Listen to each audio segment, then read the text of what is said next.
Well, g'day and welcome to another episode of the Sundstrom HSE podcast with a bit of an environmental spin this week. We have Andrew Mack, Associate Director of Talus Consultants, joining us to talk about, well, his career, his team, and also the environmental environment within WA at the moment. Andrew, welcome. Thanks, John. Appreciate you having me on. Well, Andrew, I always begin, we've known each other for a good few years now. I think from when I was at Page, actually, I think I started talking to you. I think so.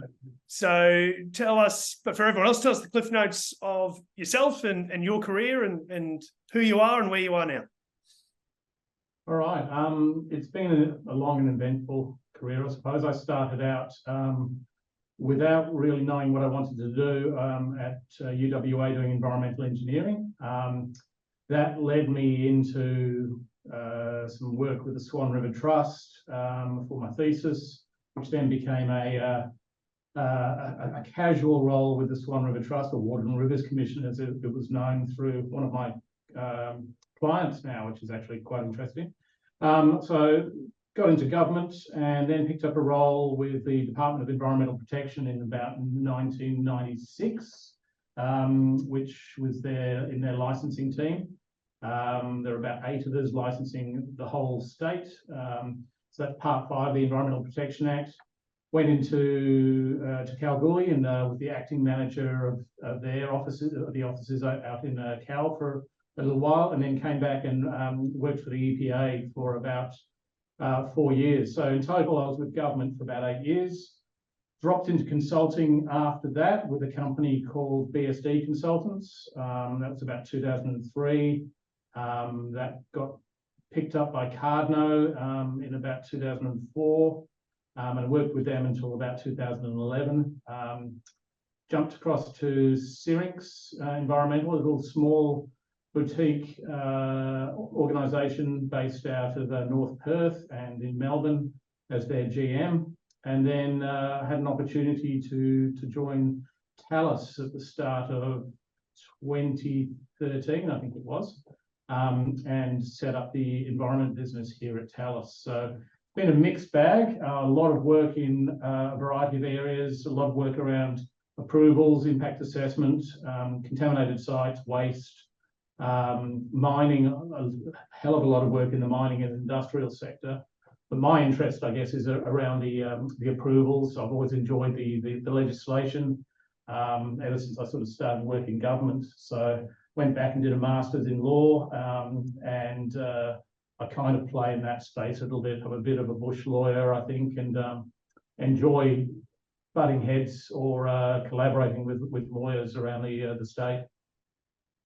Well, look, I think mining and approvals, as you were mentioning, is let's face it, that is the state that we are in, right? It is, yeah. Western Australia. But before we go, I guess on a professional sense, mate, tell us about you. Who are you outside of your work and outside of your job? It's interesting you asked that. I would hope I'm not too different. I mean, I'm not married. I've got a 15-year-old, soon to be 16-year-old son at home as well. Wife's a yoga instructor. I'm a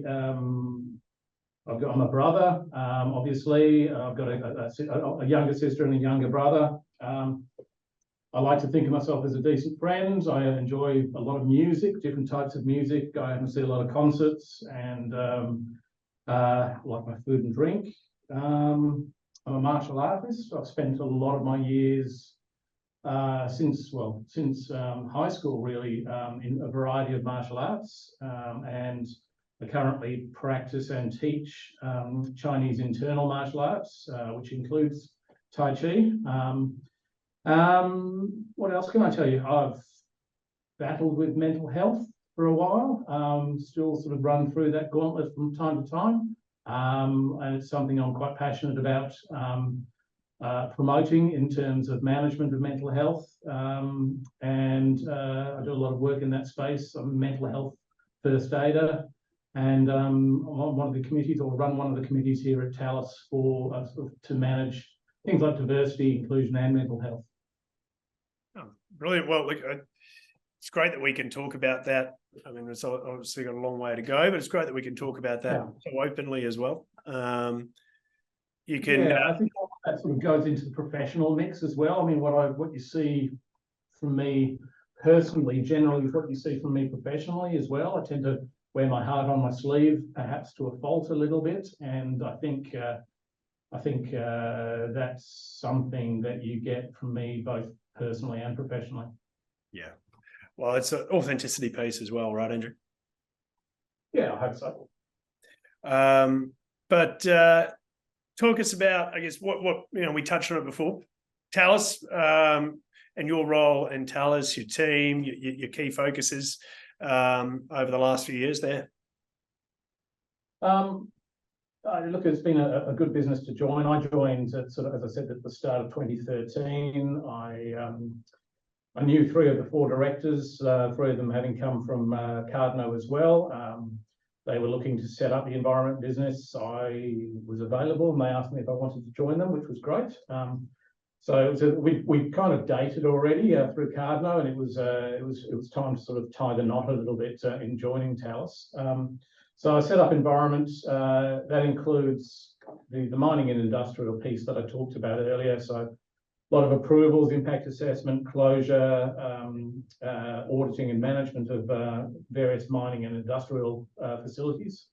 We have an investigations team as well, which deals with the sort of the very vanilla contamination work, but also a lot of the more interesting remediation projects, the PFAS projects, asbestos. We do a lot of geotech and hydrogeology. Materials characterization. We have a spatial business within environment as well. And then more broadly, Talus deals with, made its name around solid waste management and asset management. And we've since put on I guess, a noise section as well, dealing with submarine and terrestrial noise and vibration. And an engineering business, which covers our civil, structural, and traffic engineering practices. So it's a nice multidisciplinary business, very much set up around the BSD model. So privately owned, one of the still one of the smaller privately owned companies in WA. We've resisted the urge to be bought out, and it's one of those businesses that you end up feeling like you're a part of. You enjoy working here. I've been here for almost 10 years, and I'm still enjoying it. And I think that comes down to the people. I think the culture, which some of the directors have tried to instill, and the diversity of staff that we have as well. Yeah, there's often more to it, right, than purely culture. There's often, people always talk about culture, but it's a multi-pronged attack to keep people happy and keep people retained in a business, right? Particularly now, where you've got, I guess, resources companies offering ridiculous salaries for roles that for FIFO roles, which aren't everyone's cup of tea, but you can dive out there and pick up a FIFO role quite happily now. Consultancies and other organisations, government and whatever else, have to do things a little bit differently to attract good staff. And I think one of the things that we're good at here at Talus in relation to attracting and keeping good staff is just that ability to tick all the other little boxes. It's not just the salary, it's the collaboration, the enjoyment that you get about coming into the office sort of every day and being part of a team delivering projects. Yeah, I think more so than ever post-COVID, businesses are having to be aware of, EVP, employment value proposition, far more than ever. Yes, driven slightly by, the younger workforce, but also you can keep throwing money at a problem, and the mining industry is very good at this. Just throw money at people for retention, but that only gets you so far, and it doesn't necessarily increase productivity either in the long term. No, and I think the other side of that as well is that you keep throwing money at a particular problem or a resource or whatever else. You end up skewing your balance or your ledger with people coming on board on ridiculous salaries compared to sort of people who've been on board for quite a while and perhaps not on such ridiculous salaries.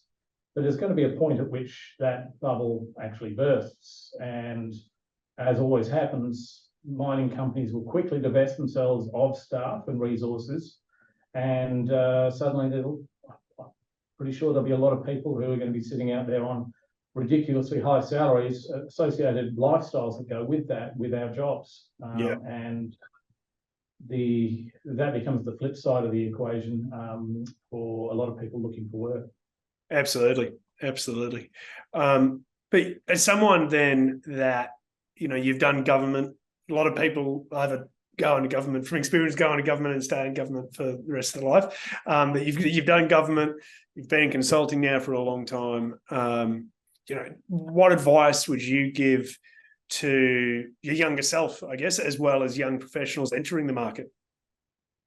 I wasn't a particularly impressive student, certainly sort of scraped through university, scraped through engineering. So I wasn't going to be picked up in the sort of the round one by any stretch.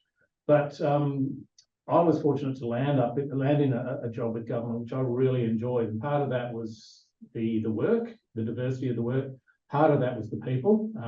I got to work with a really great bunch of people who still remain friends, still remain colleagues in some regards.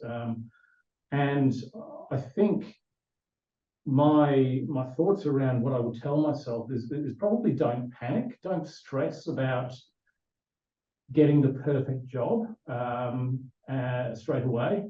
I'm probably still in that position. I'm almost I still don't know what I want to do when I grow up to some extent. I've allowed myself to sort of be guided by what I feel is good at the time and what I enjoy.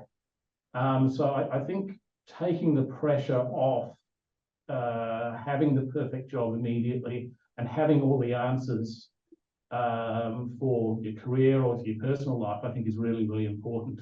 If you put too much pressure on yourself, I think you can lead yourself fairly quickly down a very stressful pathway. Whereas if you're comfortable in what you're doing and comfortable in the role that you have, and you take as much out of that role as you can, I think that provides better job satisfaction, but also better opportunities in the future.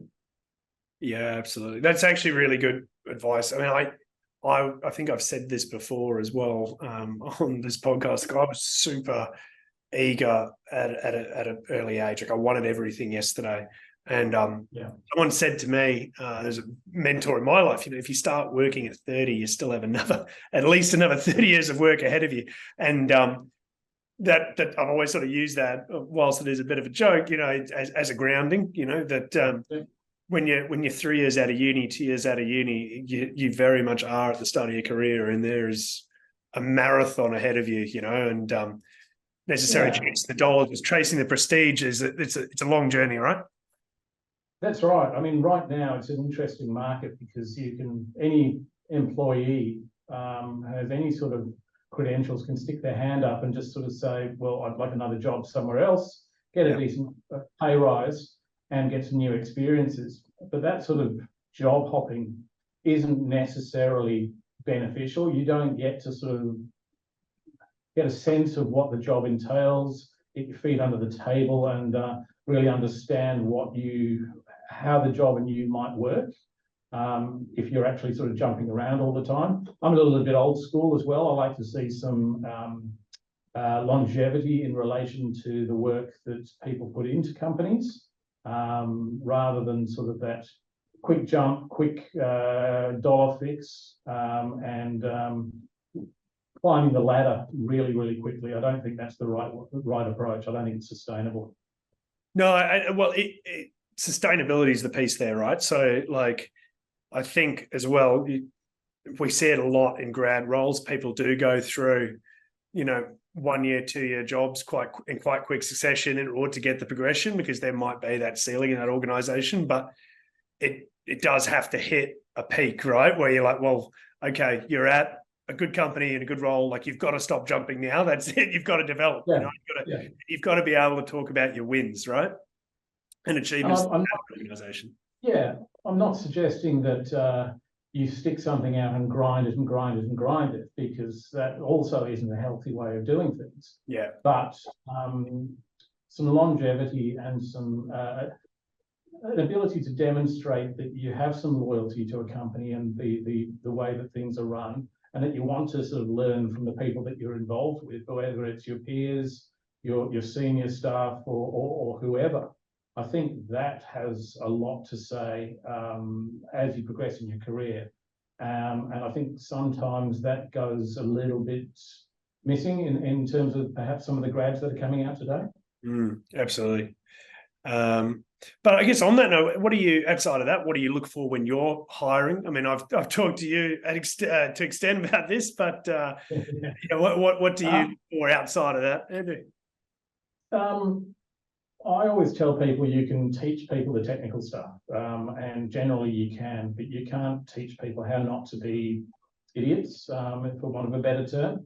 I look for personality. I like to be able to work with people who are like-minded, hopefully friendly. They enjoy the work. They enjoy coming into the office and being part of that collegiate environment.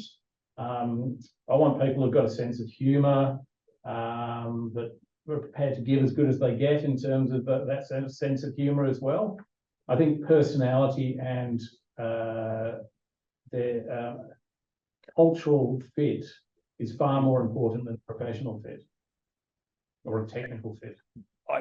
Again, that's another thing that as our business, my business expanded, and I know you've grown as well over the last 3 years.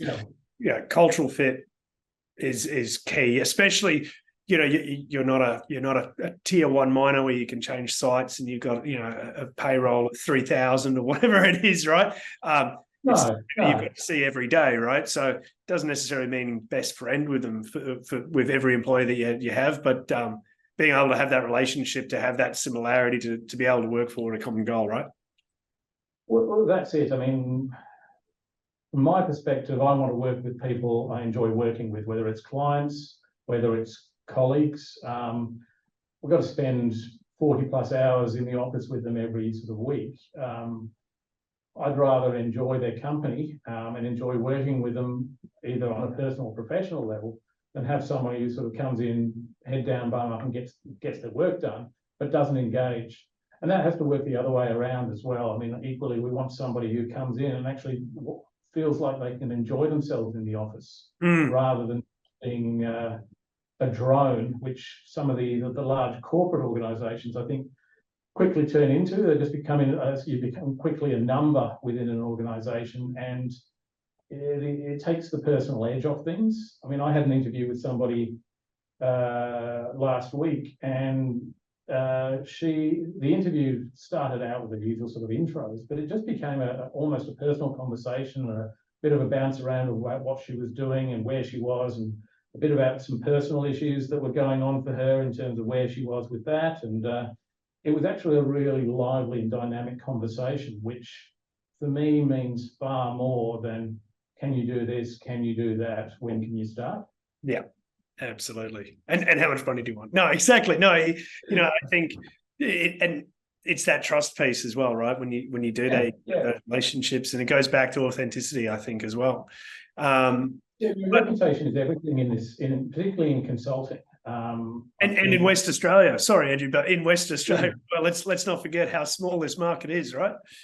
It is, and I think it's very easy to burn bridges, whether you're an industry player, whether you're in government, whether you're a consultant. There are plenty of people out in all of those different realms that have burned bridges, and their reputation does follow them around a little bit. And you quickly get to know who you'd want to work with and who you don't want to work with. And I think as a consultancy like Talus, one of the things we pride ourselves on is working with people we actually do want to work with, and our clients want to do the same. Yeah, I think that's a mark there as well, in that consultancy space where you're not working purely for the job, you're working with people that you want to work with. I think that's it's nice to get to that stage, right? It is. And look, it's not always going to be that simple and not always that way, but I guess I've had enough experience over my years to sort of know the people I enjoy working with, and I've got clients who've followed me since sort of day one in consultancy, which has been great. But equally, I've got new clients who come on board, and I really enjoy working with them because it's or new colleagues as well. It's about that relationship where you can both interact and learn off one another. I think that's really, really important. For sure. Moving away, I guess, from team and hiring, it's been, I'd say, and you can correct me if I'm wrong here, in your space, in your neck of the woods, if you like, professional neck of the woods, it seems to have been a really big last 24 months in terms of profile in the environmental sector and what's been happening from, obviously the Heritage Act to Duke and Gorge to approvals to, everything that's been happening. So, I mean, fill me in, I guess, on would I be right in saying that it's been a very busy couple of years, or is that just my perception? No, absolutely. It's probably the biggest, let's call it the boom. It's one of the biggest booms I've been through, and I've been through enough boom and bust cycles now to sort of know how big this one is. Yeah. Yeah. And but also it's kind of fun going through the other side of things, because you can actually set up a business with a nice framework that is sustainable and manageable if you've got the right people and the right clients, which and the right projects as well, which I've gone through as well. Right now, it's obviously a fairly significant boom process, and I don't think anyone is in any doubt that there will be an associated bust at the back end of that sometime. I think it's probably got a couple of years to run. With that, there are always issues. I mean, we've got mining operators racing to get the dirt out of the ground as quickly as they can. You've got them chasing resources from consultancies, from other mining players, from government. It's a bit of a perfect circle at the moment where you've got people who can't get as much work done as they want to, get the dirt out of the ground quick enough, and get the approvals quick enough. And I think with all of that comes some level of risk around the on-the-ground performance from operators. There's a huge push at the moment around ESG. Oh, yeah. If you've heard me talk at any events recently, I'm a bit of an ESG skeptic. I feel it is a bit of a catchphrase at the moment, or a buzzword. And as an environmentalist, I'm not so worried about what happens from a corporate perspective in the boardrooms. It's very much an outwardly facing sort of a proposition. What I am interested in is what happens on the ground. And I get concerned where we're in these times that there becomes that disconnect between ESG in the boardroom, but ESG for the actual players on the ground, the people doing the work. And that for me becomes a concern now. But it also, it stacks up as a bit of a concern during the bust cycle, because operators often don't want to focus on environmental management when there's no money to be played with. And certainly compliance takes a dive in those situations. So there's very much a balance occurring throughout the boom bust. But for me, it always relates to what happens on the ground. Are companies getting good environmental performance? And are they putting their money where their mouths are with respect to the environmental management that they report they're saying in the boardrooms? So, two things on there. So I think, there's always no one's allowed to say, by the way, that it's a boom. I don't know why, we're very candid. Yeah. Not saying it, but certainly that everyone, I think, knows it.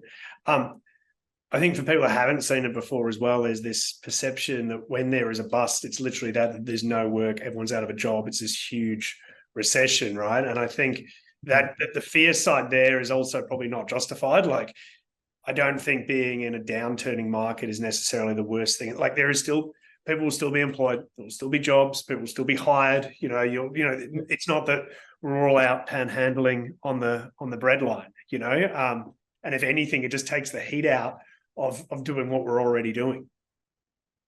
Agreed. And I think the companies that do ride these cycles out well are the ones that set themselves up sustainably. They don't go berserk with the resources that they've got on board. I mean, right now, if we had resources or if we had the opportunity, we could put a number of people on and ride the gravy train effectively. But when you come to the other side of that, you've got to make sure that you have enough work to feed those people. And in the Absolutely side of the cycle we're in at the moment, the bust side of things, the work's generally not there, or the same amount of work isn't there. So for me, it becomes, especially the amount there to justify inflated salaries that you've had to pay to get people on board, right? That's exactly right. And I think the companies that do it well perhaps are the ones that don't necessarily pay the exorbitant salaries, but as you said earlier, manage all the other little things, the nice to haves that sit outside the salary, because they're the ones that you can maintain when we're on the other side of the page. When it's a little bit harder and it's a little bit leaner. Yeah, absolutely. Yeah. No, I agree 100% with that. And I think it's something that, you know, obviously you're an employer of people, you manage a team. Like, I think the responsibility that comes with that of providing sustainable financial performance is very underrated until you're in that role, you know, knowing that you know that you want sustainability for the lean times as well. Yeah, absolutely. Running a company is not about sort of making it great, making a huge amount of money while the sun is shining. I mean, obviously that's a great thing to be able to do, but you've got to make sure that you look after your people in the long term and ensure that they're comfortable working with a company through the good times and the bad. And I'm pretty proud to say that I've never let anybody go during a downturn because we didn't have enough work on board. I mean, I want to let people go for other reasons, but it's never been that sort of question about a sustainable workload. And that comes down to sort of how we do things, people that we have on board, and the clients that we have as well. Absolutely. But that comes nicely to my second point, sustainability, ESG. So I've been spending a fair bit of time over East. It's a buzzword here to an extent. It is a far bigger conversational piece over there, and obviously it's being driven a lot by the East Coast. But interesting what you've said there. I think it seems, and correct me, but this is my perception, that right now there's a bit of a disconnect, and I feel that in terms of that sustainability and ESG space, that there's a lot of uncertainty around a direction for a lot of businesses and a lot of organizations. There's not necessarily a clear roadmap. That's what I see. I mean, would you agree or disagree with that? I think there's probably quite a number of roadmaps being developed. Certainly sort of here in Perth, where you got your major mining houses, they're very keen to promote their ESG credentials. And that's all well and good, and we've helped companies develop their own ESG reporting frameworks. We've worked on aspects of ESG with companies at that corporate level, but no one has a clear roadmap that I guess is common. And I guess one of the problems with ESG is that there is a whole suite of metrics by which you can measure it, and you can pick and choose whichever one you sort of want, whether it suits you or not. And it doesn't allow you to measure yourself against any other companies, particularly unless you're using that same set of metrics. And it means that you are able to set your own roadmap from an ESG perspective, which is fantastic, and it may work really, really nicely. But again, there's no correlation with anyone else and how anyone else is going about things. And it still doesn't necessarily give you that performance on the ground. ESG for me at the moment is a little bit about the externalities, looking at how much money we can bring in, the financial side of things, what our shareholders are wanting, and everything else, so that the company maintains a good financial footing. But it's not really very introspective at the moment. And I think that the companies that are doing ESG well, and there's one or two that I know of that we're working with, have really tried to set up their ESG frameworks from that operational level, and have that then flow through from the ground up rather than the other way around. And that means that you've got performance that is guided by ESG principles right at that the grassroots level. But it also means if you're an enviro or running an enviro business in a resources company, that anything you want, more resources or better monitoring equipment, as long as it aligns with your ESG principles, the company's going to be quite happy to give it to you. Mm. So you can justify it then, right? Yeah, you justify it. Whereas the other way around, it's kind of, well, does this sit with our ESG principles? Does having the extra set of boots on the ground or the hands to help do your monitoring, does that help us at the corporate level? And I think that disconnect is something that does need looking at. Otherwise, we're going to be ending up in a world of greenwashing, and people very, very quickly get found out from that side of things. Yeah, absolutely. And I think it's only going to be a bigger talking point in the coming years. But conscious of your time, Andrew, where do you see your space evolving to over the coming years in that regard? I think it's probably going to stay very similar for the time being. I mean, in a lot of ways, it's a great market to be in. There's a lot of work there, and I think there will continue to be a lot of work in relation to the mining sector for a long while. The battery minerals sector is an interesting space, and the renewables sector is an interesting space, and they're obviously coming into their own a fair bit at the moment. Mm. And it'll be interesting to sort of see where the technologies play out, particularly from the critical minerals or battery minerals side of things. Who wins the race to be the preferred supplier for batteries and alternative fuels? And I could see probably a few dropping off, and you might end up with a few operations that fall away and end up on the scrap heap, so to speak. So that's a really interesting space for me to be playing in. A lot of those renewables and battery minerals work is interesting. Trying to find staff at the moment, and we're good at retaining staff generally, but finding staff is hard work. And I'm not a stranger in that space. Government is struggling. And if government's struggling, then mining companies are struggling to find staff. They're obviously struggling then to find people who can run their approvals and get the approvals through government.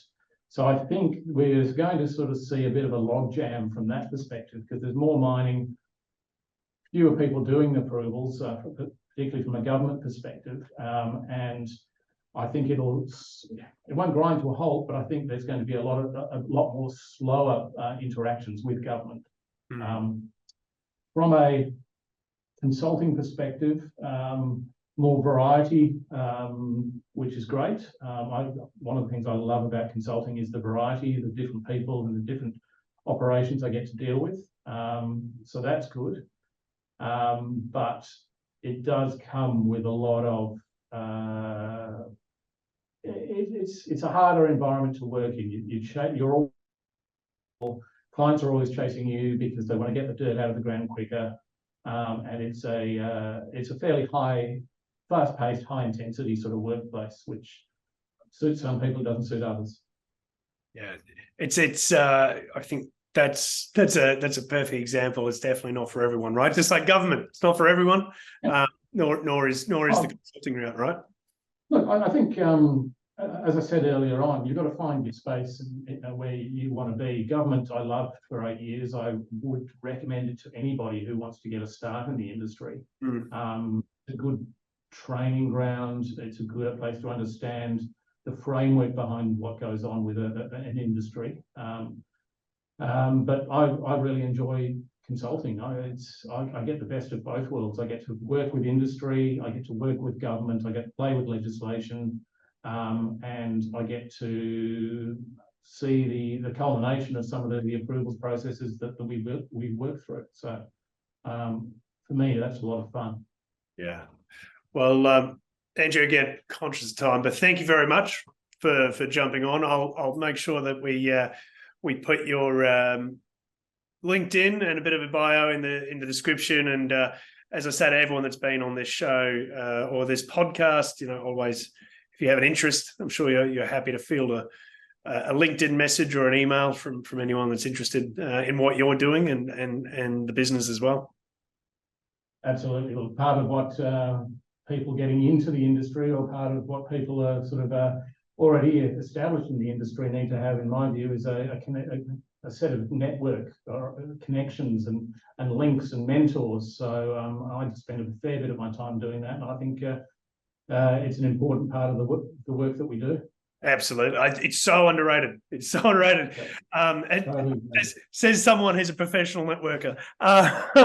But Andrew, thank you very much, mate. It's always a pleasure. Yeah, mate, looking forward to chatting more to you as well in the future. Thanks, John. Appreciate your time. Cheers, mate. Bye. Thanks a lot for joining us for another episode of the Safety Leaders podcast. If you enjoyed it, make sure you reach out and connect with myself as well as Sundstrom Recruitment on LinkedIn. We are the specialists health and safety recruitment in WA. Looking forward to the next episode and maybe getting to know you. Cheers.